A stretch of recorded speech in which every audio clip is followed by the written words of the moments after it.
On a yende moto a planifié opération nyonso ya kokuluka kokangisa Congo, ya détruire Congo.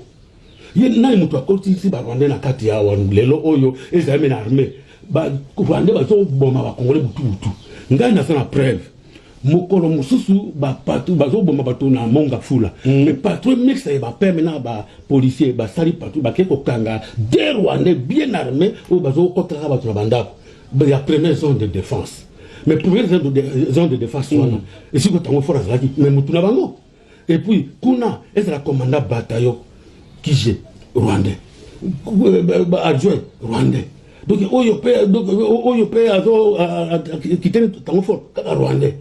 Et puis kaka baona bango mais sikoyo ba soda na bango tango bakanki bango po ani batina bango directement auditorat ou bien ba la bango pe na Molière pour que dans ba soda bona bo po bebi que non ba Rwandais moi ko to ko dénoncer bango exact po bango de ba simbi ezala armée na biso ezala côté à renseignement militaire bango na bango ezala na côté à ANR bango na bango donc mboka ezala kaboyete que bozana mboka na bino na kati ya armée na bino ba infiltré ya ba Rwandais ba Ugandais bazana kati na kalisi oyoki na ba corps signé ba corps secret entre FCC na cache balbiki atteint l'infiltration rwandaise na kati ya la police na FARDC mutumo ko no baté et puis bon ça la crime na kalabala na bango pété donc facha fa na crime na bon voilà et puis ezala même ba coopération na bango entre Rwanda na Uganda mutumo ko alo baté mais nga toli na lobby na lobby attaquer prophète ba lobby na armée fonction prime donc la grade donc grade on a fonction na zanango en tout cas ho ngai chef d'état-major général ho ngai président de la République ozake ponga nazali prophète libérateur de la race noire yo za race noire yo kande o ngana zolo ba pambate za mulimo za mutu ekitaki na kati nanga naza capable ya ko carboniser yo na maloba ya pamba en tout cas matolo mingi na kasi ba comprendre un commandant ngunza commandant ngepte lelo oyo shi ba tie yo kandani facha bengi yo atie chef d'état-major premièrement ko sala ni obana nani obana makamuni ya liboso ngai na ko travailler na bango te po bango baza ba traître o ba trahir déjà mboka oyo OK soki okei kuna ezate po baluka moyen ndeni ni bako eliminer yo na senginde na peuple congolais batia miso epa na ngai ataki mobiki sina bango peuple africain en général et puis na sengi na oya biangami tous les militaires congolais, tous les militaires africains. En tout cas, bato salikamboyo po bamindele bazo luka ete Afrique est la détruit à partir de biso moko bana ya Afrique ya kotinda biso na ba politicien bango po biso na biso to banda ko bomana na faveur na bango ateta bango ba politicien na bana bango ba se batonga na bango banda ko na mikina bango apoto kuna bana bango bazali kuna alors biso ndai to tika ko kufa na bana biso yango na lobby o ya bianga mike militaire africain oza moto moindo olata sokoto le 21 mars d'ailleurs des fêtes na biso po nzambe akita inde na kate na biso oyo nga na zolo baso za lokuta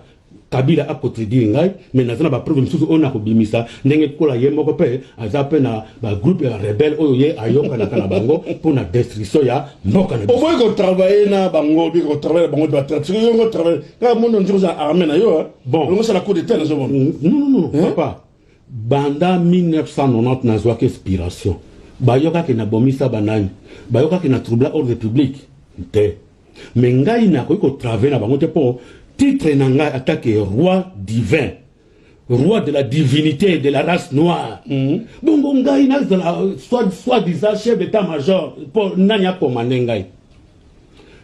Naza pe mutu na wo rappelle président de la République était pour ils avaient poste ya mkem pour ngana dans pour toute la race noire mais nazo lingande na pesa ligne maîtresse oyo bato bakolanda. Ngande na ko ba ke non en tout cas banda lelo papa tseka zala non sika oyo boye yoka ndenge na ko guider yo poete en tout cas malam on ça gouvernement monsieur parallèle bon ezali naza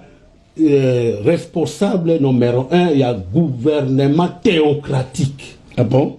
pamba te ezana deux sortes ya gouvernement pour gérer mukili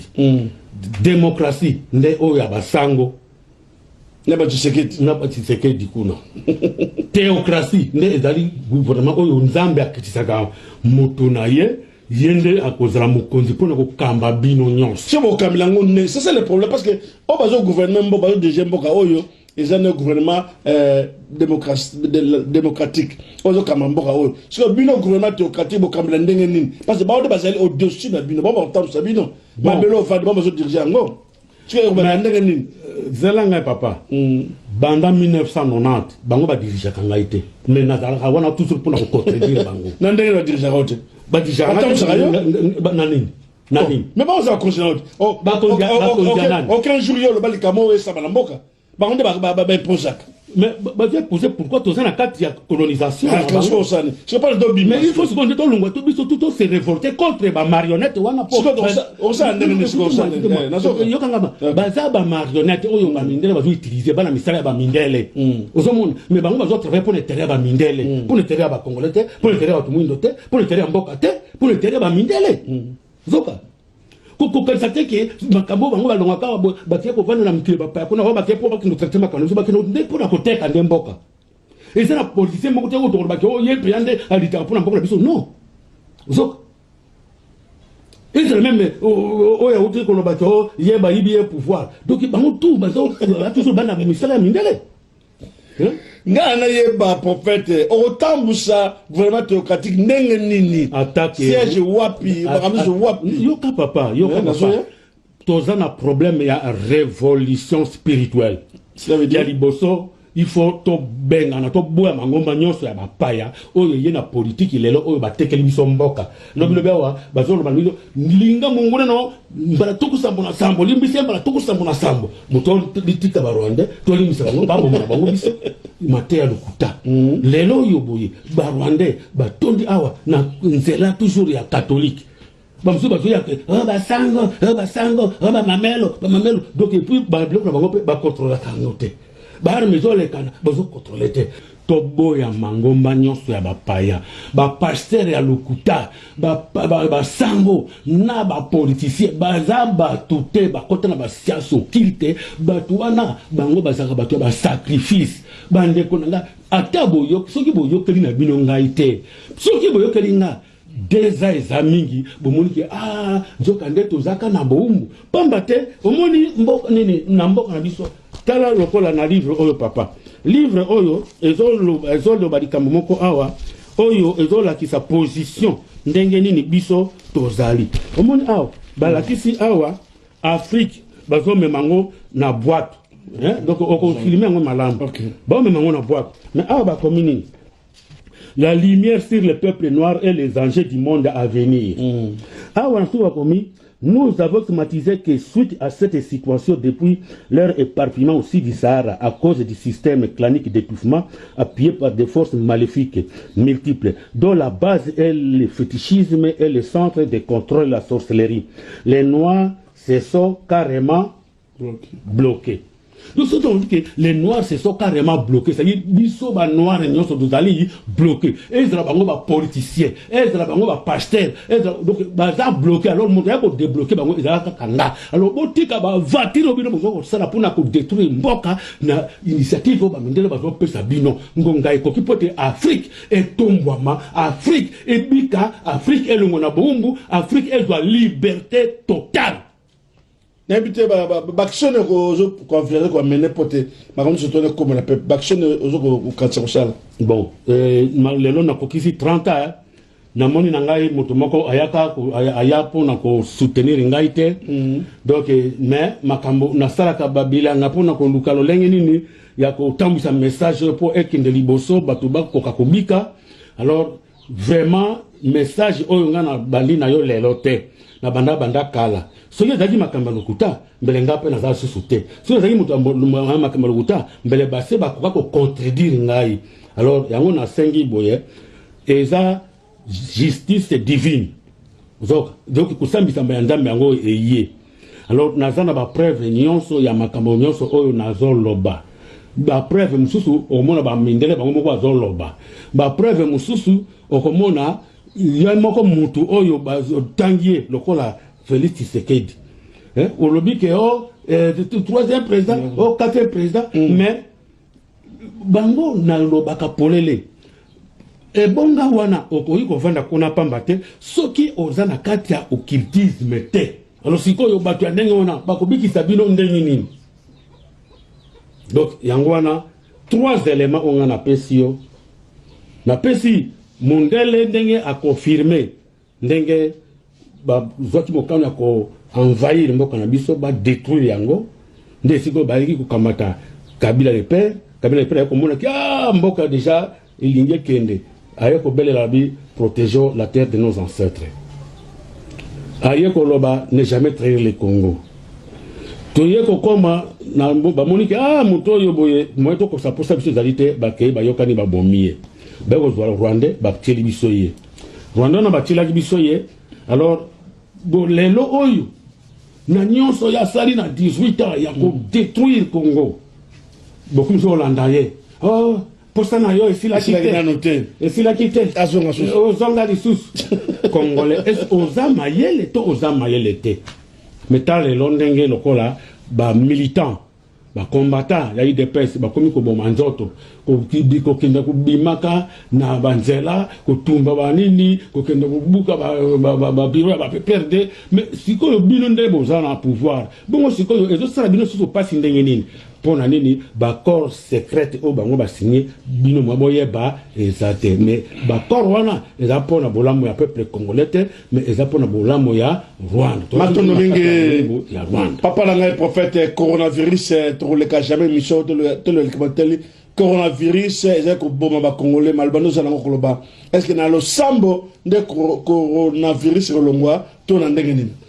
na koloba boye ba poko na biso bazaka na banguya oyo ya koyeba ndenge nini na ko freiner voir ne ba malade mais bino ba congolais boyokela kangai te sikoyo ngai na kosala nini pote mais na yebi ke oya ngai ya bianga mi combattant akotika la kufa na ba corona wana te mais lokola bino bokufila kaka christianisme bokusila. Est-ce que ça, nini, toi, virus moko, il y a un denga malam, babi tout le monde ensemble, na habité parce que autour la babindele, et zo qui t'akoto. Na mukuse ezali pe etumbu na bango po bango bakasaka ke ezana mutu mususu oyo akokiko nyata bango te yango na etumbu yepote ba nyata manu malamu po bango pe balekisi lelo pasi tozana ngo ezaka pona bango mais na sengi na bino peuple congolais soki boyoka pete likambo te mais soki ke bokoyoka ngatoli naza capable ya ko freiner ba esprit démoniaque wana ba épidémie ma bezoluka ko détruire biso et ko simba te et ko zongela bango moko bakoko na biso bazanga na ba pouvoir oyo akoyeba ndenge ya ko freiner ta malade lignée comme na kati ya mboka mais bino lokola bobwaki si bokoko koma kindoki bongo boko za protéger ndenge nini yango na lobi ke to zongela ba valeur traditionnel na biso ngai nde nazali mutu o nazo mema pouvoir nyonso wana en tout cas boyokela ngai vraiment na ko senga na bino oyo nyonso tu boyo landi émission oyo soki na kosi Kabila o contredire ngai Tshisekedi o contredire ngai makambo on a robi mais ezali vrai na sengi na yo en tout cas ngonga ekoki pote to libérer Afrique ko banda awa na kati ya Congo mais soki bino botie kaka bakal soki bino pe baninga na ngaba soda bondimi repto révolution oyote bolobi ki bino bokufila ba police batinda bino atame bato bazo réclamer droit na bango ezapo na bolama na bino nyonso ale batini bino kende ko boma mais en tout cas ba ke bino nde bozondi make to ko nyanga toujours ko nyokwama mais ngana sengi na sali appel na baninga nga nyonso ba soda to telema na likamboyo moto alobate ke atuka bako no kangala nga toli lobake bino moko boko no kangaye tango bango bako ya bango moko mona oyo ekoyela bango matono mingi na kanisi to landa element moko ba na régie kuna ya pasteur moko ba bomaye pasteur Alphonse ba bomaye bazo kotela ye batindi lettre na kata lettre ba tie ba masasi na kati ba bete fois bomaye tala ndenge passe koti to banga pete lelo pe ba lukisa yo ba lukisa ngai ba banda ko lukisa nga banda kala ba yebi eza pena baninga nga ko kendo funda ngulu epa ngulu ya mboka te mais bona baza baninga na ngai ceux qui allaient à Massa Tala Kona ah mais si vous avez dit que bon kaka bongo bazoti na bino do pato boba bokenga bango bo récupérer nga batouana c'est minute bango baza moké mais biso c'est belé il faut une révolution ça là il faut que biso peut récupérer batouana mais il faut récupérer bango pour bango ba kimboka les loyo soldats congolais ont souffrir mais soldats rwandais ont lié qui toko ont mela ba récupérer ka bango pena mon petit na ka ba récupérer bango mais il faut pas récupérer bango mais bon on est encore on a déjà ordre ah bon donc ordre donné o eko ya e ya et ça le côté mais nga liminde mboko yo to kangola ngoto bikisa lozi Guy Makesela élément ya pasteur Alphonse pasteur Mbote oui Mbote mais tout le monde mbango boye ils ont un problème pasteur ça fait longtemps tout le monde émission tout le monde à côté je te casse que voisin nzoka ils ont makamche yeli au pasteur ah oui makambo yeli ngai la suba menace de mort par téléphone ba bengi ngai ba yebisi ngai toujours abattre dans 2 jours ba kondia mboka ba si ba limbongo pour déjà il y a une équipe déjà où bazo circuler bazo lukayo ndenge ya kuboma ba bengi ngai c'était le 13 na ba 16 heures non ça ndako dayo na zana ndako to pema na ndako nde ba bengi ngai na téléphone o tutino koli moko eza wana na église na yo kwa yo ça ndako oui koli président na église église ça studio na ba nini na zana avenue Mayenge 169 croisement Mayenge Villery OK donc na kiti pe na église justement na kuti koli enveloppe kaki voilà. A4 na kati ba tieli ngai munition oui lisasi ya bitumba na lettre ba komeli ngai na lettre que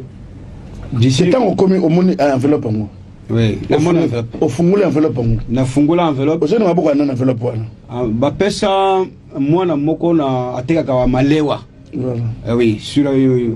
Willery ba pesa que non kindo pesa pasteur wana église oyo ba tangi pe kombo na ngai ye mona ngai bi assemblée la kuna te non assemblée na ngai te oui ye aza assemblée ba église na Bosus mais ateka kana na balabala je sais bazo le cas ba moni mo ba côté zate ateka pesa mona enveloppe ka etika asali bango ko la kusunga babi kindo ti la biso enveloppe na église wana voilà pas passer Alphonse nde ba ikutika yende wana afungoli te croyait peut être enveloppe tout moi mbongo et nde ba pesi afungoli te ayeko déposer pesi ba to permanence bango pe ba déposer na mesa na ngai kuna na bureau tango na ye lokolo ba yebisinga déjà na fungola boye na kuti lisasi na kati na lettre il faut m'abattre na téléphone à l'objet dans 2 jours na mukana ba l'objet mois d'avril mobimba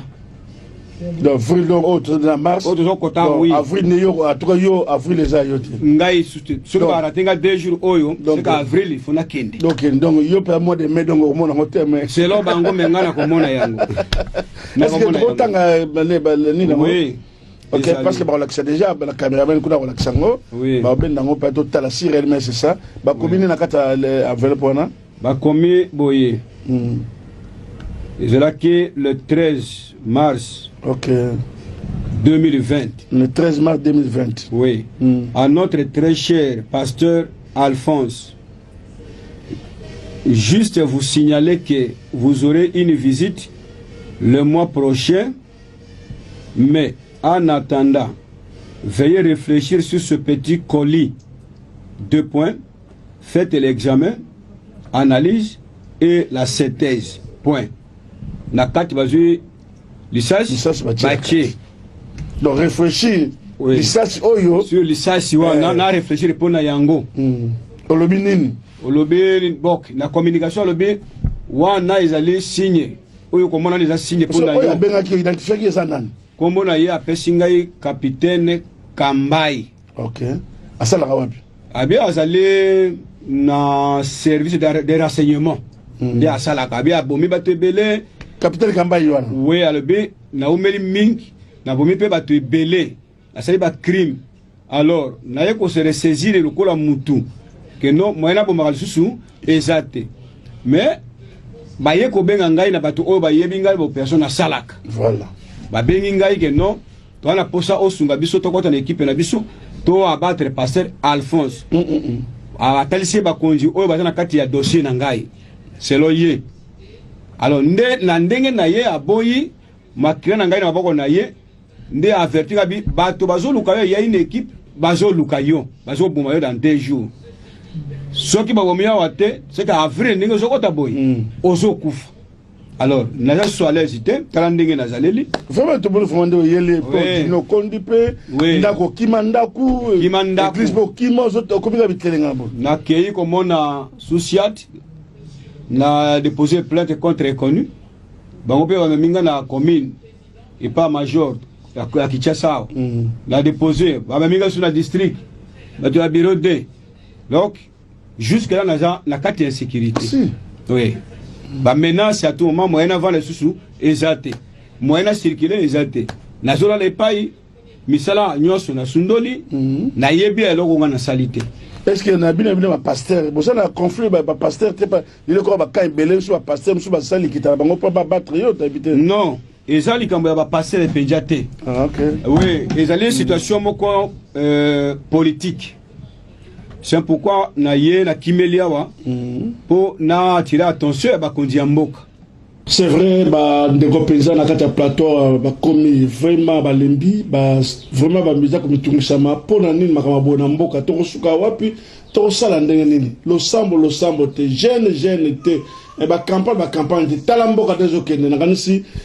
moi muke to pesa longo na passer quand même kuna moi muke pas mettre Nicolas Tomboki peut être télé peu pour la télé mboka ben te bite c'est il y a pas de nombre de complicité to yebite mais à télé est-ce que je peux me dire qu'on a été to yebite papa na biso to comme vers la fin pour le numéro oh je crois to continuer dans le malembe il faut dénoncer biso penza ba secret nion sur to lando ka bisika no to landio a musika to landa ka yo pa mote oh biso moi ba secret ya mboka na biso maloba suka pona lelo nazo kokisa 30 ans. Il y a inspiration yonga zwaka na date le 21 mars 1990. Lelo nazo kokisa 30 ans dans le 21 mars 2020. Ko dévoiler ba secret na ba livre ndenge na ndenge na ba preuve pour nous kula bozo ka mundela azoko loba mais vraiment ezali kambo oyo moto mo ko ka utiango doute ezate po atana justice likambo oyo tato zolo ba likambo mais soki preuve ezali en tout cas okolonga kaka mais elonga déjà yango ese moni ya biso ba congolais po maye nyonso oyo bango basala na kuku yango ebimi na poisa nazana ba secret ya ndenge na ndenge bino bandeko na ngai ba congolais soki boyebaki valeur ya prophète ndenge barabe bayebi valeur ya prophète donc bokoki kotika nga boyete mbele bo soutenir ngai mbele bo soutenir idéologie oyo po to libérer mboka mais na sengi na yo kabila ozali un noir oza moto moindo mais malgré initiative oyo bapesa yo pour na destruction ya Congo keba tika yango zwa nzela zonga no malembe na mboka na yo kuna na Rwanda tika biso to meka kobongisa mboka o deja bino boso bobomi to luka pelo lenge nini ya kobikisa Afrika mobimba biso na biso bato mwindo totika kobomana na sengi na bino pe basango bokanga bisaka bolanda papa na bino kuna na Rome lokute na bino tosi tolembi yango bolimbisa mboka oyo ba Afrika to batela yango ndenge lokola peuple asiatique azo batela ba donc mboka na bango okoyoka teke o ba japonais na ba chinois kuna bazo bunda te bongo po ani kala biso na biso to bundaka pona terrain ya bapaya benzoxo ya bapaya en tout cas to keba to batela Afrique ngonga ya Afrika ekoki po ete Afrika elongo na kati ya boumbo bapaya bakiko kotisa biso na ngopamba te songi oyo lelo